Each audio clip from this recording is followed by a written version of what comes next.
Hai semuanya, ketemu lagi sama gue Sarah. Dan kali ini gue akan membawakan materi-materi Sobat Counts yang biasanya kalian dengar di Spotify, yaitu di Pokemon, atau kalian lihat di Instagram, di Twitter, di Facebook. Kali ini gue akan membawakannya dalam video di YouTube yang mungkin bisa membantu kalian lebih memahaminya.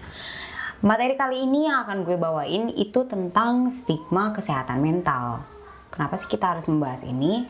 Yang pertama, semenjak adanya COVID-19, kita jadi lebih aware tentang kesehatan mental. Terus terang aja ya, gue sendiri ngerasain dampaknya dari COVID-19.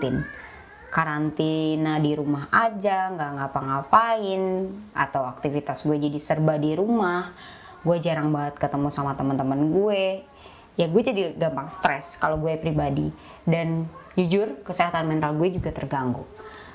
Nah, kenapa kita harus membahas stigma? Stigma ini menurut bahasa artinya adalah pandangan negatif terhadap diri kita yang orang lain berikan terhadap perilaku dan pemikiran yang kita miliki. Jadi, kenapa kita harus membahas ini? Itu karena memang stigma ini nggak bisa dihindari dari masyarakat Indonesia. Bahwa masyarakat kita yang multicultural ini memiliki stigma yang banyak banget, dan kita nggak bisa kayak gue nggak mau nih orang lain mikirin ini tentang gue. Kita nggak bisa ngatur orang lain, jadi gue akan membahasnya hari ini. Nah, kesehatan mental sendiri itu nggak bisa kita lepasin dari diri kita. Kesehatan mental itu adalah pikiran, perilaku kita, apapun tindakan kita itu adalah kesehatan mental gitu. Jadi semua itu didasari oleh kesehatan mental, dan itu sangat mempengaruhi kehidupan kita, kehidupan bersosial, pribadi diri kita juga sangat berpengaruh ya. Nah, ketika ada stigma tentang kesehatan mental, hal ini bisa menjadi sesuatu yang sangat-sangat mengganggu gitu. Kenapa sih? Kok bisa ngeganggu? Ya, lo bayangin aja, lo lagi punya masalah-masalah sama kesehatan mental dan orang lain punya stigma soal diri lo gitu. Nah, itu benar-benar ngeganggu banget. Karena stigma ini dapat menimbulkan stereotip tertentu. Stigma ini dapat menimbulkan stereotip tertentu atau penilaian terhadap diri. Jadi lu tuh kayak di judgment gitu loh, kayak lu tuh dinilai sama satu pandangan, dan kita pasti nggak nyaman banget kan. Nah, stigma ini selain bisa menyebabkan adanya stereotip, ini juga bisa mendorong orang yang terkena gangguan-gangguan kesehatan mental itu untuk menyembunyikan penyakitnya guna menghindari diskriminasi. Jadi misalnya lo tahu nih lo lagi nggak baik-baik aja, cuma karena lo tahu stigma orang-orang tentang orang-orang yang mengalami gangguan kesehatan mental itu buruk, lo jadi nyembunyiin itu gitu. Lo stres banget, lo ngerasa lo udah capek, lo ngerasa lo mau berhenti aja, lo ngerasa lo butuh pergi gitu ya. Lo kayak udah ngomong sama diri lo tuh gini, gue udah gila banget kayak gitu, dan lo nyembunyiin itu karena lo takut didiskriminasi, lo takut keluarga lo ngejauhin lo takut sahabat lo ngejauhin lo takut diputusin sama pacar lo takut bahwa teman-teman lo bakal ngebuang lo dari lingkungan pertemanan lo, dan itu sering banget terjadi di lingkungan kita tanpa kita sadari. Bahkan mungkin gue pun pernah melakukan hal itu gitu, bahwa gue takut orang-orang mikir gue tuh gue nggak sebagus apa yang gue pikirkan selama ini, bahwa ada kecacatan dalam diri gue. Jadi ketika gue punya stigma negatif tentang orang-orang yang mengalami gangguan kesehatan mental, itu bisa berakibat buruk. Padahal nyatanya manusia itu pasti punya luka, manusia itu pasti mengalami gangguan kesehatan mental. Gangguan kesehatan mental itu seperti lu demam, lu sakit gigi, lu panas, lu bersin, lu batuk, itu kayak penyakit lo sehari-hari aja, kayak pusing dan lain-lain. Bedanya yaitu gak lo rasain, gak terlihat secara fisik yang bisa lo ukur pakai termometer gitu. Jadi itu ada di dalam psikologis lo, di dalam emosional lo gitu, dalam pemikiran lo, hati lo. Jadi itu bener-bener mempengaruhi banget.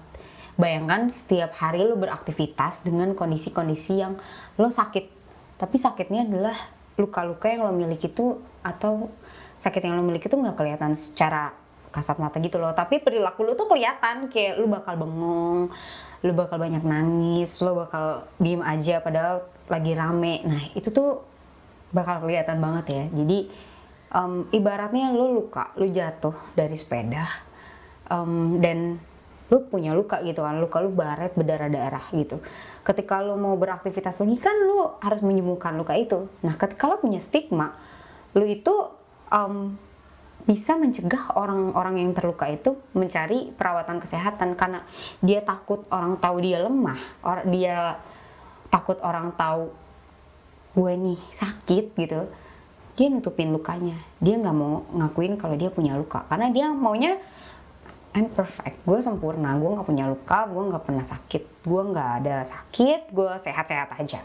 Biasanya tuh orang-orang tuh yang kena stigma jadi kayak gitu. Jadi orang yang dengan gangguan kesehatan mental atau gangguan kejiwaan itu biasanya menyembunyikan apa yang mereka rasakan karena mereka nggak mau orang lain itu tahu diri mereka itu nggak sebagus itu gitu. Padahal setiap manusia tuh punya luka. Coba kalau lo nunjukin luka lo bilang sama orang tua lo, mah aku jatuh dari sepeda, pasti lo bakal dikasih obat merah gitu kan, dikasih betadine, dikasih perban kayak gitu, diobatin pelan-pelan, lo nangis dipeluk, lo nangis juga ditanya, ditenangin kayak gitu.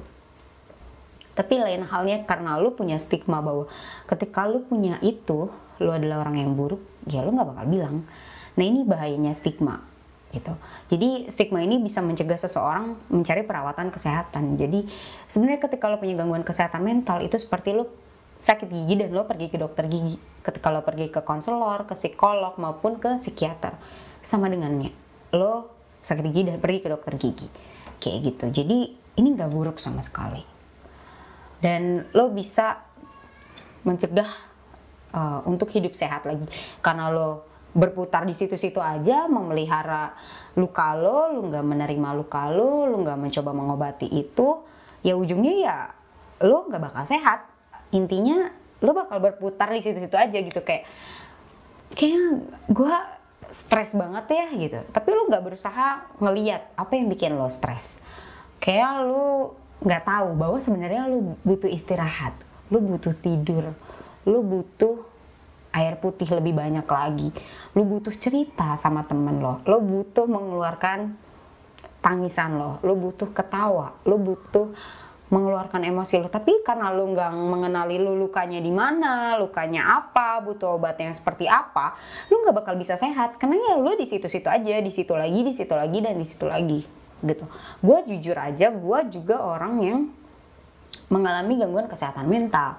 Gue pergi ke psikolog, gue pergi ke konselor, dan hasilnya ya gue ngeliat bahwa kok gue kayak gini. Awalnya gue nggak bisa nerima bahwa gue hidup dengan hal-hal seperti ini, berdampingan dengan hal-hal seperti ini. Tapi ternyata orang-orang di sekitar gue bisa nerima itu. Malah mereka jadi support system gue yang kuat banget gitu. Dan karena mungkin gue yang belajar, teman-teman gue yang belajar, kita saling menguatkan. Jadi stigma itu lama-lama hilang gitu. Kayak ya udahlah gitu, toh gue masih punya kelebihan-kelebihan diri. Tapi nggak semua orang kan punya hal itu. Atau mungkin lo yang lagi nonton, lo yang lagi dengar, lo mungkin nggak punya support system atau motivasi eksternal yang kuat kayak gitu. Nggak apa-apa. Kalau misalnya lo nggak punya, lo boleh banget untuk melihat lagi lebih dalam sama diri lo. Kalau lo itu punya motivasi internal yang jauh lebih kuat dari yang motivasi internal lebih kuat dari yang lo sadari. Jadi lo tuh bisa gitu ngelihat bahwa oh iya, gue mungkin nggak punya keluarga yang mampu untuk mensupport gue pergi ke psikolog, konselor, psikiater, tapi gue bisa nabung, gue bisa biayain diri gue sendiri. Lo mungkin karena kan orang Indonesia tuh takut banget ya pergi ke dokter-dokter kejiwaan kayak gitu karena mahal kayak gitu. Sebenarnya nggak semuanya mahal. Mungkin gue bakal bahas di next video gitu ya, berapa sih range harganya dan lain-lain. Tapi sebenarnya tuh ketika lo nggak punya temen yang support lo juga, lo bisa nyari itu gitu. Lo bisa misalnya memperkuat diri lo, ngelakuin hobi lo, menemukan komunitas baru dan lain-lain. Karena manusia itu biasanya sering banget atau gampang banget bilang nggak ada gitu ya, nggak ada ya nggak ada gitu. Sebenarnya mah banyak. Karena gini, kalau lo nggak menolong diri lo nggak mencoba menolong diri lo nggak mencoba memaafkan diri lo nggak mencoba menerima diri lo dan mencintai diri lo, orang lain juga nggak mau melakukan itu buat lo. Kalau lo bisa nerima diri lo nggak ragu buat bilang, iya gue kekurangan nih, ini kekurangan gue ABC, gue nggak bisa begini begitu. Ya orang lain juga nggak mau nerima itu gitu, karena orang lain itu bakal bingung sendiri sama sikap lo gitu. Nah, dan orang lain itu jadi makin punya stigma yang buruk tentang gangguan kesehatan mental. Ketika gangguan kesehatan mental itu jadi excuse gitu ya, itu juga jadi hal yang buruk gitu. Kadang kita kalau misalnya punya gangguan kesehatan mental, ada yang suka bilang kayak, ya kan gue depresi, jadi wajar aja dong. Itu juga nggak boleh dilakukan ya. Nah, itu bisa menambah stigma tentang diri lo makin buruk gitu. Emang sih nggak ada yang bisa lo rubah tentang orang lain yang memandang diri lo, tapi lo selalu bisa memilih sikap apa yang positif yang bisa lo lakukan. Dan ketika gue perlu berekspresi, gue perlu menangis, gue perlu teriak, gue perlu ketawa, gue lakuin itu. Karena memang gak semua orang bisa cerita tentang apa yang mereka rasakan atau apa yang mereka pikirkan. Mereka gak semua orang bebas mengeluarkan emosi negatif mereka.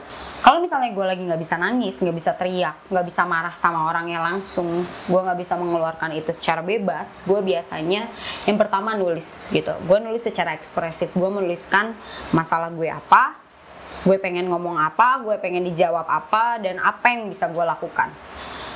Atau misalnya gue gak suka nulis nih, gue lagi gak mau nulis, pokoknya gue gak mau nulis, gue udah capek, gue voice note. Gue bakal ngomong, hari ini gue kesel banget sama sahabat gue karena sahabat gue bla bla bla bla. Dan gue harusnya ngomong sama sahabat gue kalau dia itu toksik banget sama gue, karena dia kerjanya cuma nyuruh-nyuruh gue doang, atau karena dia kerjanya cuman maunya enaknya doang sama gue. Pas gue minta tolong dia nggak ada buat gue misalnya ngomong kayak gitu. Atau kalau misalnya gue nggak bisa voice note juga, gue takut kedengeran lagi sama orang, gue ngegambar. Misalnya gue menggambar lagi, misalnya gue ngegambar apa aja, muka, misalnya ekspresi apa yang gue rasain, pohon, tanaman, bunga, itu sumpah itu healing banget sih. Kalau kalian suka ngewarnain ya, kalian bisa nih beli buku warna, kalian ngewarnain. Kalian tuh sebenarnya bisa loh ngelihat apa sih dominan warna yang kalian punya gitu, apa sih dominan gambar-gambar yang kalian bikin dari gambar-gambar itu. Dan ketika kalian punya sahabat yang ada gitu, selalu bisa mendengarkan kalian kalau kalian membutuhkan, menyediakan bahunya untuk tempat kalian menangis, kalian benar-benar harus jaga mereka. Karena ketika kalian cerita sama mereka sampai kalian ngerasa lega, itu tuh bisa bantu banget sih. Dan kalau misalnya kalian bingung nih, apalagi, saran gue sih ya kalian ngelakuin sesuatu yang itu positif dan gak ngerugiin siapapun.